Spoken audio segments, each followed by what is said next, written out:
මේ වීඩියෝ එකේදී අපි කතා කරන්නේ 11 ශ්‍රේණිය ව්‍යාපාර හා ගිණුම් කරන අධ්‍යයනයේ විෂය ධාරාව යටතේ ඉගෙන ගන්න තියෙන 7 වෙනි පාඩම.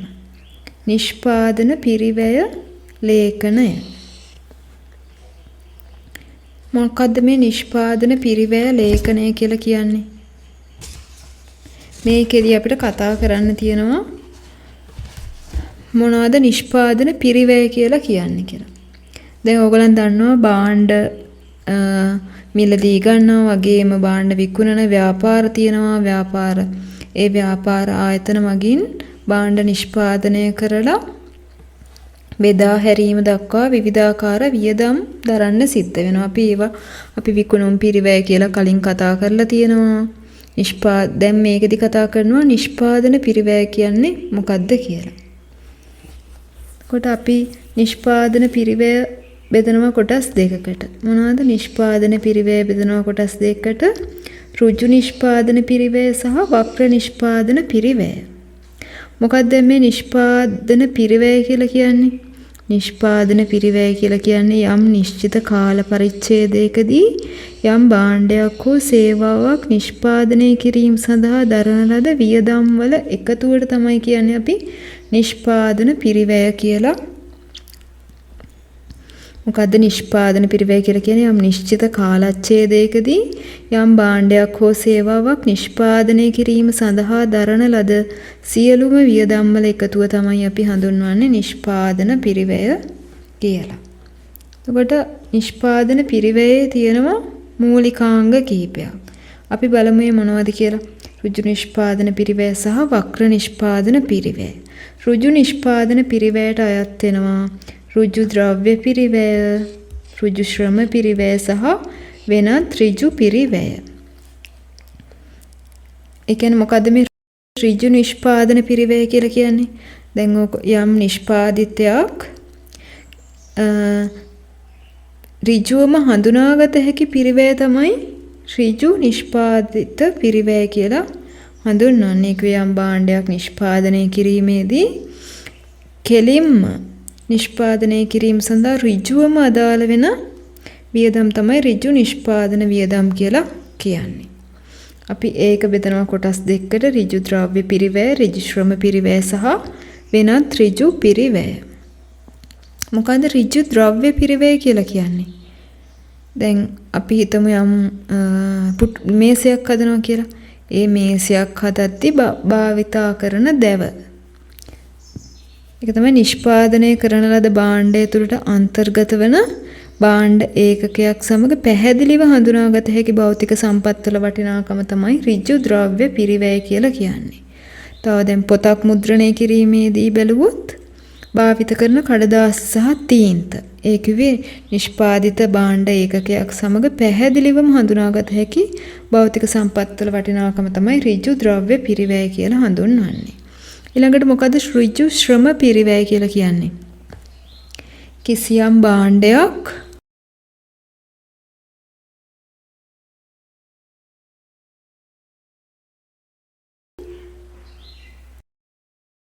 ඍජු ශ්‍රම පිරිවැය කියලා කියන්නේ මොකද්ද? කිසියම් භාණ්ඩයක් නිපදවීම සඳහා ඍජුවම සහභාගී වන ශ්‍රමිකයන්ට ගෙවන වැටුප් සඳහා දරන වියදම තමයි ඍජු ශ්‍රම පිරිවැය කියලා හඳුන්වන්නේ. ඒකේ උදාහරණයක් විදිහට ගත්තොත් අපි කලින් කතා කරා මේසයක් හදන එක. එහෙනම් මේසයක් හැදීමේදී වඩු කාර්මිකයාට ගෙවන වැටුප තමයි ඍජු ශ්‍රම පිරිවැයක් වෙන්නේ.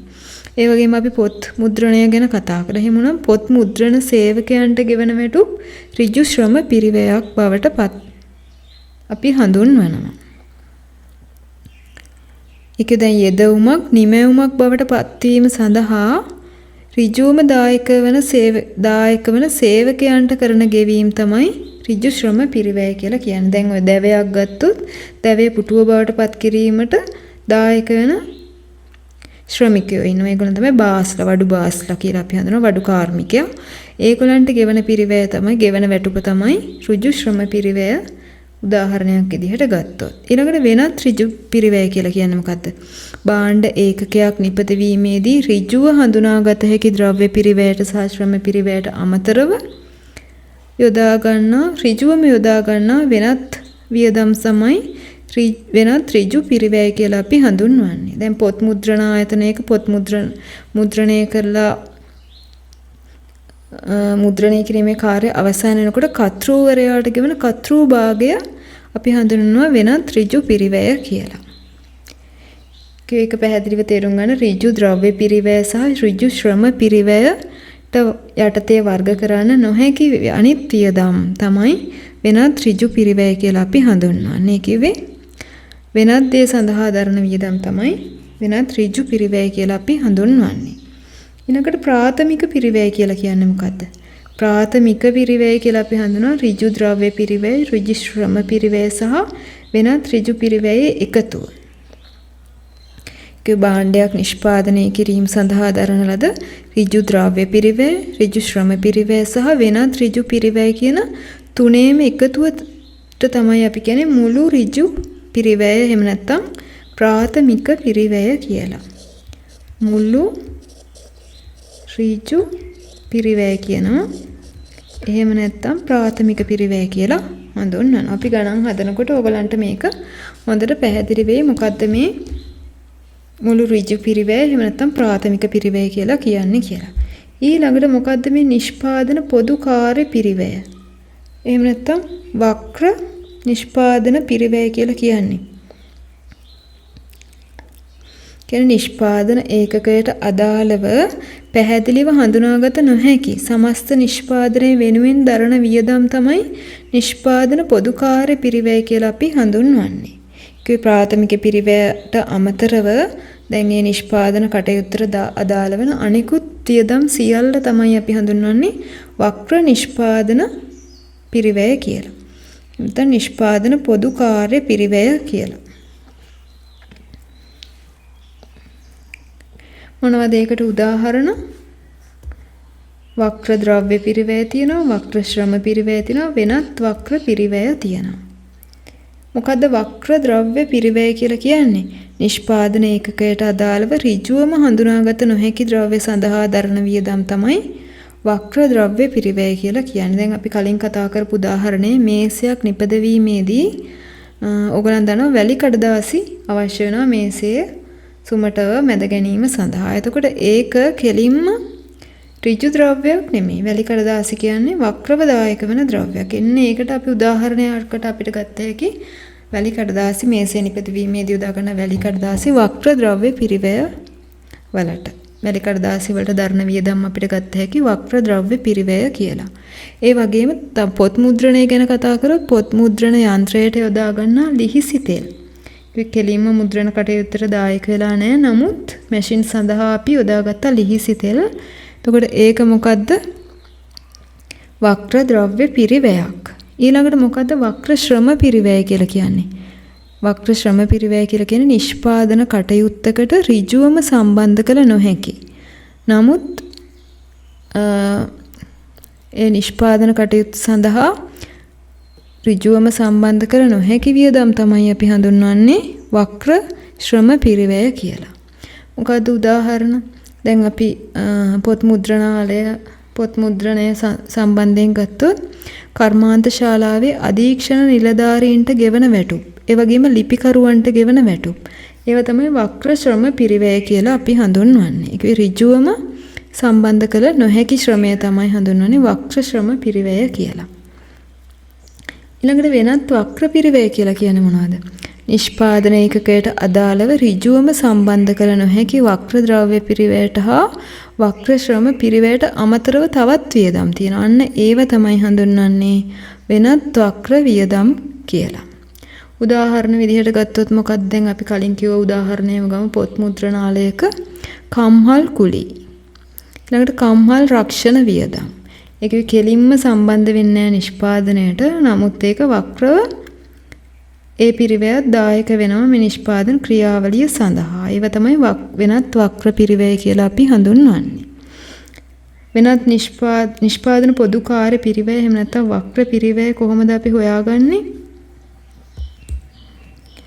නිෂ්පාදන පොදු කාර්ය පිරිවැය එහෙම නැත්නම් වක්‍ර පිරිවැය හොයාගන්නේ ගණනය කරන්නේ වක්‍ර ද්‍රව්‍ය පිරිවැයට වක්‍ර ශ්‍රම පිරිවැයයි වෙනත් වක්‍ර පිරිවැයයි එකතු කරාම එන අගය තමයි අපි කියන්නේ නිෂ්පාදන පොදු කාර්ය පිරිවැය කියලා. ඔයගොල්ලන් ගණන් හදද්දී හොඳට ඒක තේරුම් ගන්න. වක්‍ර ද්‍රව්‍ය පිරිවැය, වක්‍ර ශ්‍රම පිරිවැය සහ වෙනත් වක්‍ර පිරිවැය එකතුව තමයි කියන්නේ නිෂ්පාදන පොදු කාර්ය පිරිවැය.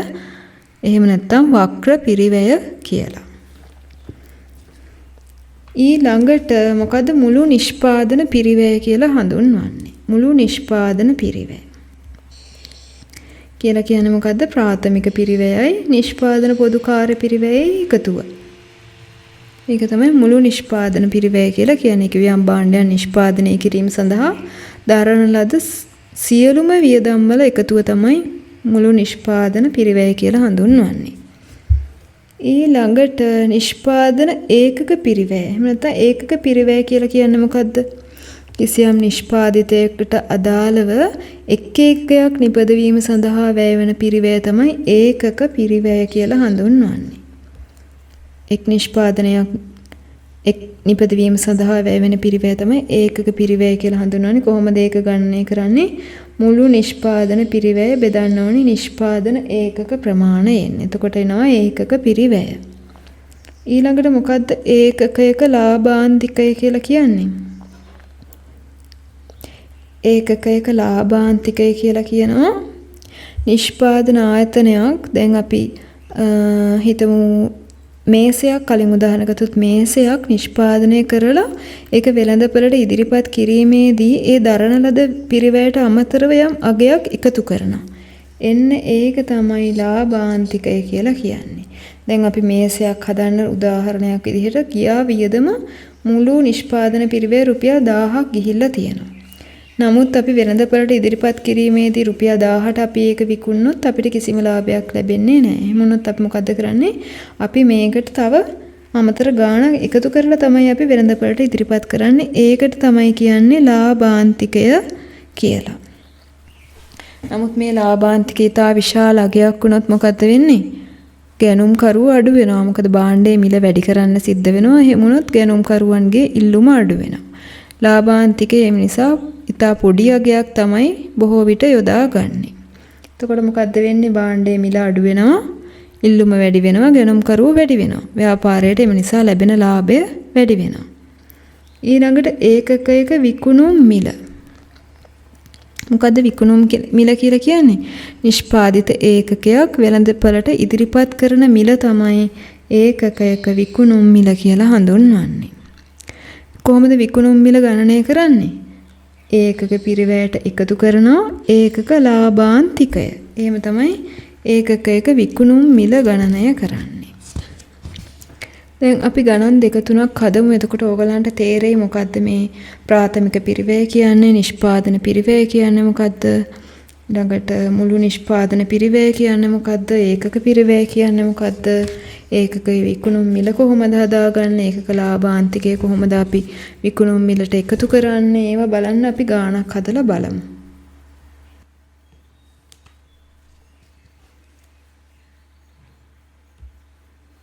දැන් ඕගලන් දන්නවා ප්‍රාථමික පිරිවැය කොහොමද ගණනය කරන්නේ?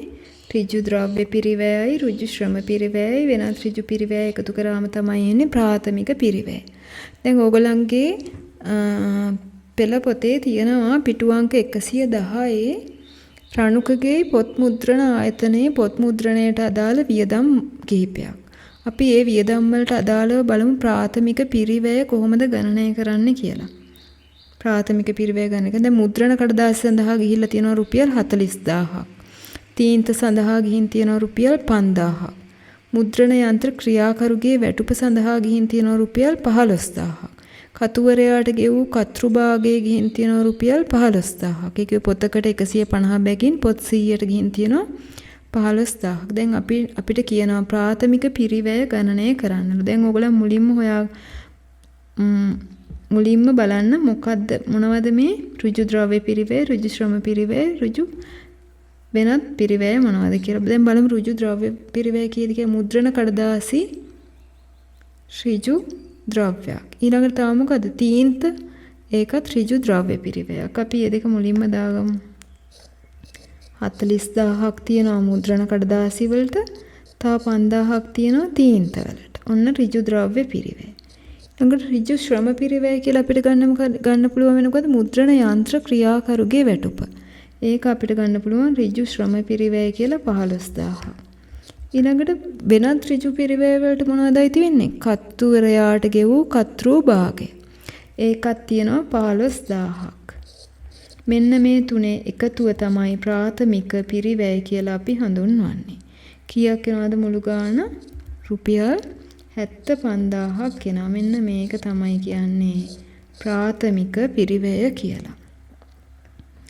ඊළඟට නිෂ්පාදන පොදු කාර්ය පිරිවැය.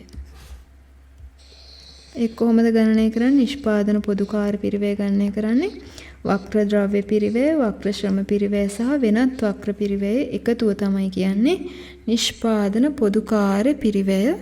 එහෙම නැත්නම් වක්‍ර පිරිවැය කියලා.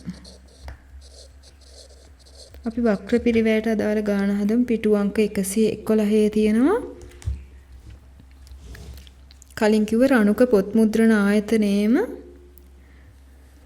වියදම් සඳහා වියදම් ටිකක් දාලා තියෙනවා අපිට පොදු කාර්ය පිරිවැය හොයන්න. මොනවාද ඒ වියදම්?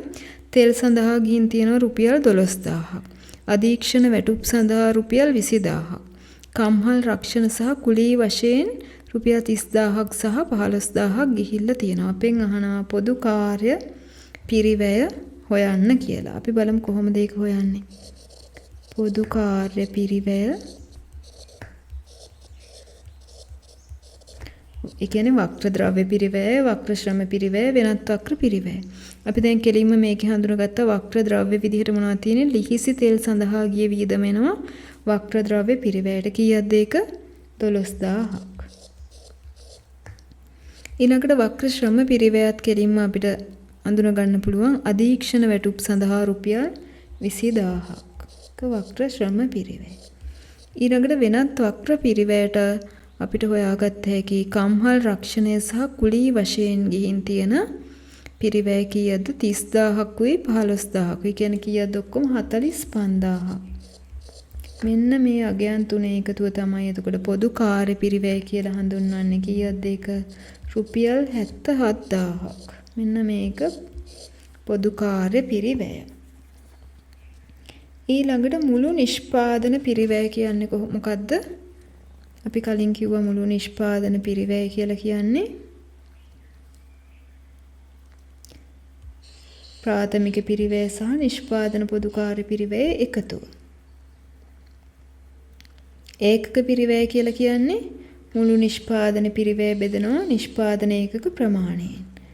ඒකක ලාභාන්තිකය කියන්නේ නිෂ්පාදිත වෙළඳපොළට ඉදිරිපත් කිරීමේදී පිරිවැයට එකතු කරන අගය. ළඟට ඒකක එක විකුණුම් මිල හොයන්නේ කොහොමද? ඒකක පිරිවැයට එකතු කරනවා ඒකක ලාභාන්තිකය. දැන් අපි පිටු අංක 115 තියෙනවා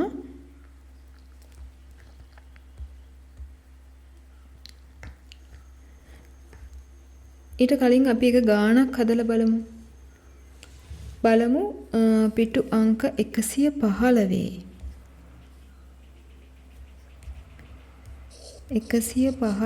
දාලා තියෙනවා ගාණක් කර්මාන්ත ශාලාවක කිසියම් නිෂ්පාදිතයට අදාළ පිරිවැය පහත දැක්වේ. ප්‍රාථමික පිරිවැය 1,20,000යි, නිෂ්පාදන පොදු කාර්ය පිරිවැය 80000යි, නිෂ්පාදිත ඒකක ගණන 200යි, ඒකකයකින් 10%ක ලාභාන්තිකයක් තබා ගනීලු.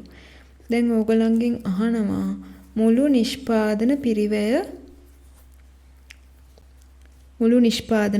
අහනවා පළවෙනි එක. එතකොට කීයද මුළු නිෂ්පාදන පිරිවැය? කියන්නේ වක්‍ර නිෂ්පාදන පොදු කාර්ය පිරිවැයයි ප්‍රාථමික පිරිවැයයි එකතුව තමයි මුළු නිෂ්පාදන පිරිවැය. කීයද වෙන්නේ? මුළු නිෂ්පාදන පිරිවැය ප්‍රාථමික පිරිවැය යනවා 1,20,000ක්. ළඟට නිෂ්පාදන පොදු කාර්ය පිරිවැය යනවා රුපියල් 80000ක්. ඒ දෙකේ එකතුව කීයද? රුපියල් 2,02,000යි. මේක තමයි කියන්නේ මුළු නිෂ්පාදන පිරිවැය. ඊළඟට අහනවා ඒකක පිරිවැය. ඒකක කීයක් නිපද වෙලද? කොහොමද ඒකක පිරිවැය හොයන්නේ? මුළු නිෂ්පාදන පිරිවැය බෙදනවා නිෂ්පාදිත ඒකක ගණනෙන්. ලක්ෂ 2 බෙදනවා කීයෙන්ද? නිෂ්පාදන ඒකක 200යි. ඒකක පිරිවැය කීයද? රුපියල් 1000යි.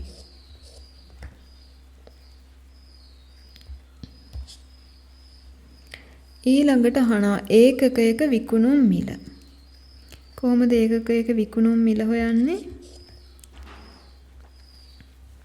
ඒකකයක පිරිවැය දීලා තියෙන පිරිවැය අපි හොයාගත්තා.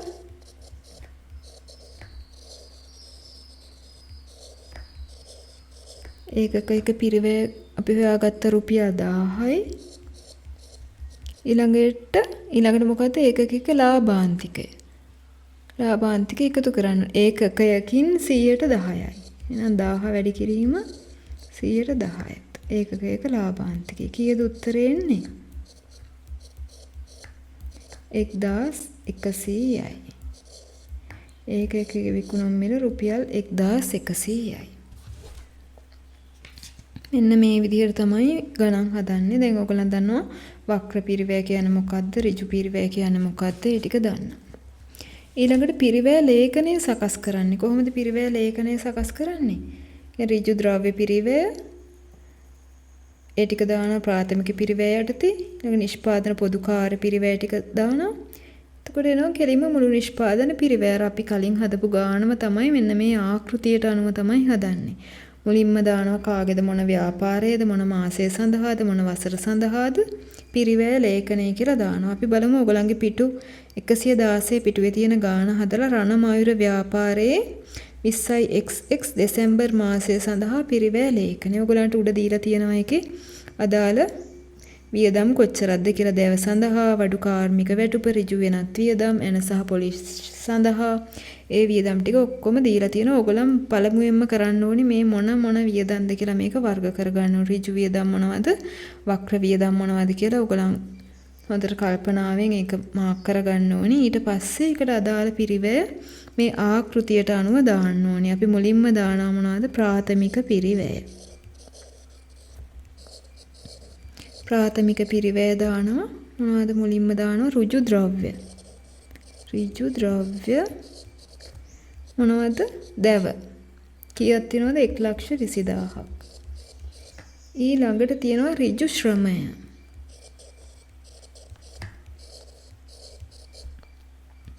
ඍජු ශ්‍රමය කවුද? වඩු කාර්මික වැටුප.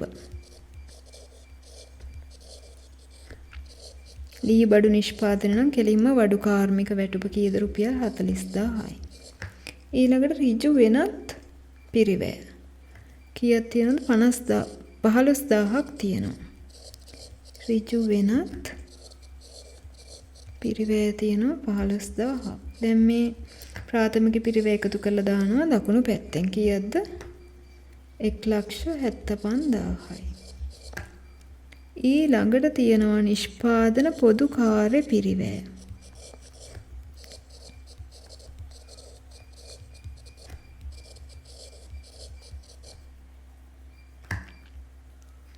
ඒ යටතේ අපිට තියෙනවා මොනවද? වක්‍ර ද්‍රව්‍ය. වක්‍ර ද්‍රව්‍ය මොනවද තියෙන්නේ?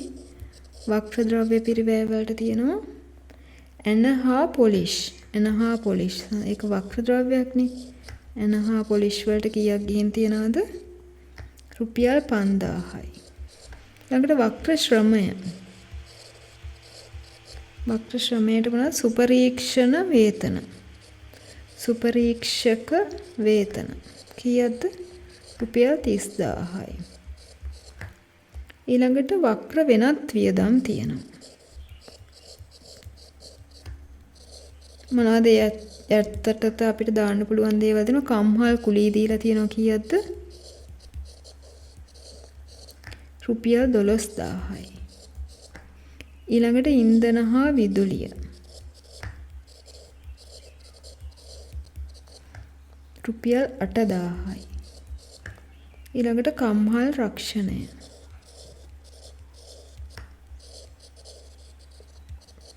රුපියල් 14,000යි. ඊළඟට යන්ත්‍ර ෂය. කීයද? රුපියල් 6,000යි. මේ ඔක්කොගෙම එකතුව කීයද? නිෂ්පාදන පොදු කාර්ය පිරිවැයවල එකතුව 75,000යි. ඊළඟට එනවා මුළු නිෂ්පාදන පිරිවැය.